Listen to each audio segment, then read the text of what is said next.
Mas Suf. Pak Ustadz start. Pak Ustadz. Kenapa? Pak Ustadz. Ada aja. Pause and start ya. Bacanya Pak Ustadz. Kenapa mayit pas dikubur itu diazani? Padahal azan diperintahkan untuk sholat. Syuri al-azanu lis-sholah. Betul banget ya. Tapi hadis, ada sebuah hadis yang menyebutkan bahwa ketika anak itu lahir, Rasulullah memerintahkan untuk diazani. Ya. Kemudian berfungsinya kan bertambah ya, bukan hanya untuk sholat, tapi untuk diperdengarkan kalimat pertama kali, supaya anak yang dia dengar pertama kali adalah azan. Ya. Maka itu yang kemudian disunahkan bagi bayi yang baru lahir diazani. Kemudian dari hadis inilah dikiaskan, ya, dikiaskan bahwa azan bagi orang yang akan meninggal itu boleh, ya, sebagaimana anak yang baru lahir itu boleh juga diazani, ya. Jadi dikiaskannya ke situ. Masuf, SUF, wallahu a'lam. Mbak Graha, ya, yang penting sudah kebagian tanya aja ya. Nanti biar kita bisa ngebahas fikihnya. Kalau untuk kita yang belum mempunyai sanad qiraat, sab'ah dan lain, apa referensi menyambungnya Ustadz? Karena saya pernah menemukan bahwa bismillah dengan ayat selanjutnya boleh disambung pencerahan. Jadi kalau kita sebagai orang awam, kalau mau belajar langsung ngambil sanad qiraah itu bagus banget. Meskipun usia kita sudah 50 tahun ke atas gitu, kita mau ngambil sanad bacaan itu bagus banget. Karena kita jadi tahu bahwa bacaan kita itu sudah pernah didengar oleh orang yang memiliki sanad keilmuan. Kemudian hukum-hukum bacaan kita, ada ismam misalnya, kapan tajwidnya, tata bacanya, semua itu sudah diperdengarkan kepada guru dan guru itu bersanad, maka itu sudah bisa ngambil sanadnya kita untuk nyambungkan ilmu kepada orang yang bersanad. Jadi misalnya kalau Mas Aziz ini mau belajar di Indonesia, ada beberapa hafidz maupun yang ahli qiraah itu bersanad. Boleh belajar, kalau nggak salah misalnya Ustadz El-Farabi itu ya, itu juga ada sanadnya dan beliau cukup ahli di bidang itu, dan kalau mau belajar beliau welcome ya, welcome. Dan ada kajiannya khusus, saya nggak hafal jadwalnya, tapi di daerah Ciputat kalau nggak salah beliau, karena ngajar di IIKI juga. Jadi kalau mau belajar silakan, itu ilmunya luar biasa.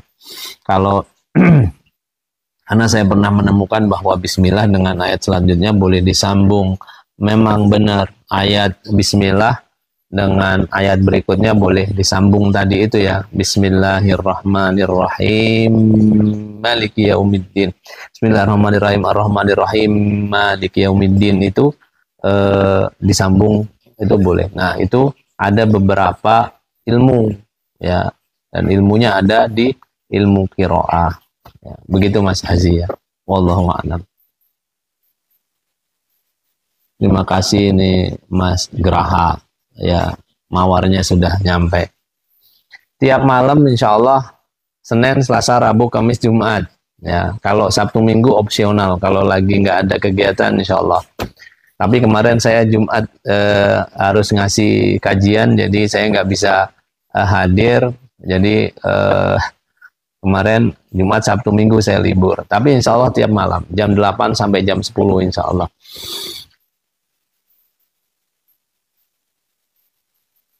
menjawab alaihi salam.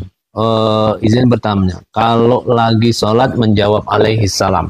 Mas Gary Speed New, kalau menurut madhab Syafi'i, ketika misalnya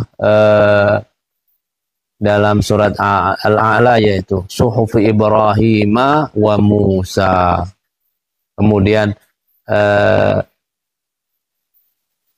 ada ulama dalam madhab Syafi'i membolehkan alaihi salam, bahkan disunahkan untuk membaca alaihi salam. Jadi dalam madhab Syafi'i itu dibolehkan membaca alaihi salam ketika ada bacaan yang itu ada penyebutan Nabi. Baik, ya seperti tadi contohnya Suhufi Ibrahim wa Musa alaihi salam. Wallahu a'lam. Ya Mas Graha, mohon maaf, saya sekilas melihat fotonya karena kelihatan wajahnya aja ya, mohon maaf.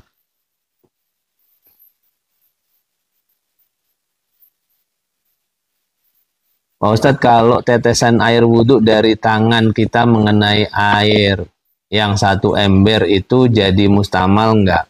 Kalau kalau tetesannya itu belum kita gunakan untuk membasuh, maka itu sudah jelas, nggak ada ikhtilaf lagi, itu boleh ya. Artinya kita menciduk air nih dari ember, kemudian kita gunakan sebelum kita gunakan, kemudian ada tetesan di ini masuk, nggak mustakmal. Bahkan ada yang mengatakan ketika kita sudah membasuh muka misalnya, kemudian kita waktu mau ngambil ada tetesan, itu tidak dianggap sebagai air mustakmal. Ya, begitu Mas Castro ya. Wallahu a'lam. 234, Waalaikumsalam. Apa kabar nih, lama nggak hadirnya? Mudah-mudahan sehat sekali ya. Mas 234 ini ada dari Kalimantan Selatan ya. Sehat selalu, mudah-mudahan Allah senantiasa memberikan kemudahan, kelancaran hidup, kebahagiaan dunia dan akhirat. Mas Ezi, terima kasih, sama-sama. Mas Febrian, Waalaikumsalam. Tumben Mas profesional, baru nongol sorean, kemalaman. Wah, mungkin pertanyaan awam, bagaimana hukum mencontek ketika ujian? Itu soal kejujuran ya, itu soal kejujuran, dan hukumnya pasti itu tidak dibolehkan karena itu dianggap mencuri, mengambil hak yang bukan punyanya. Kita tidak tahu, kita tidak bisa menjawab, tapi teman di samping kita bisa menjawab, kemudian kita melihat dan menirunya untuk kita pindahkan, itu tidak dibolehkan ya. Tidak boleh satu itu adalah kejujuran, kedua itu mengambil hak orang lain sebetulnya yang dia bahkan berusaha untuk ditutupi ya supaya tidak dilihat, tapi yang mau nyontek berusaha untuk melihat. Nah, itu sebuah pelanggaran. Dan itu apalagi kalau sudah dengan jelas dinyatakan oleh pihak sekolahan tidak boleh mencontek. Nah, itu kan jelas ya. Kalau kemudian dicontek juga berarti dia melakukan pelanggaran dan itu haram dilakukan. Wallahu a'lam.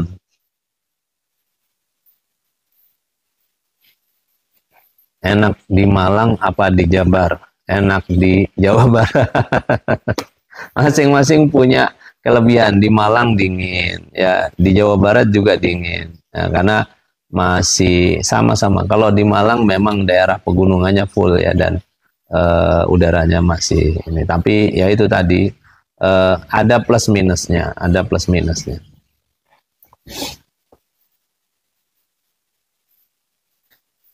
Mas M. Yuda, Waalaikumsalam warahmatullahi wabarakatuh. Amin. Mudah-mudahan kita selalu diberi kesehatan lahir dan batin ya, dan selalu iman kita dikuatkan dan diperteguh oleh Allah Subhanahu wa taala.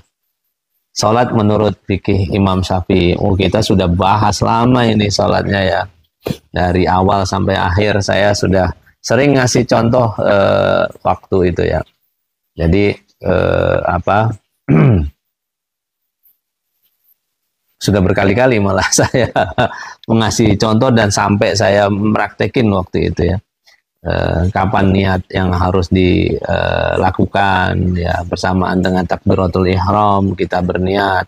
Kalau Imam Syafi'i sunnahnya adalah melafalkan talfidun niyah, melafalkan niat. Ini sunnah oleh Imam Syafi'i. Jadi disunahkan untuk membaca usolli fardal maghribi salah rakaatin mustaqbilal qiblati adaan lillahi ta'ala misalnya gitu. Baru kemudian takbiratul ihram.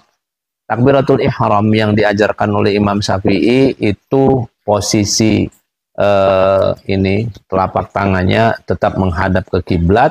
Ada dua pilihan, satu hadwa uzunain.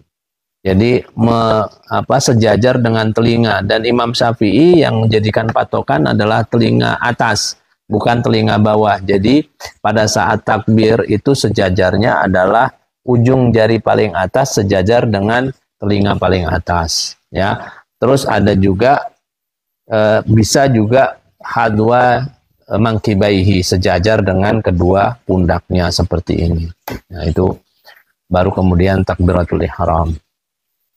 Panjang nih Mas M juga nih kalau kita bahas lebih ini, karena kita harus melanjutkan pembahasan kita nanti. Insya Allah saya ingin bikin satu video khusus tentang sholat Imam Syafi'i ya.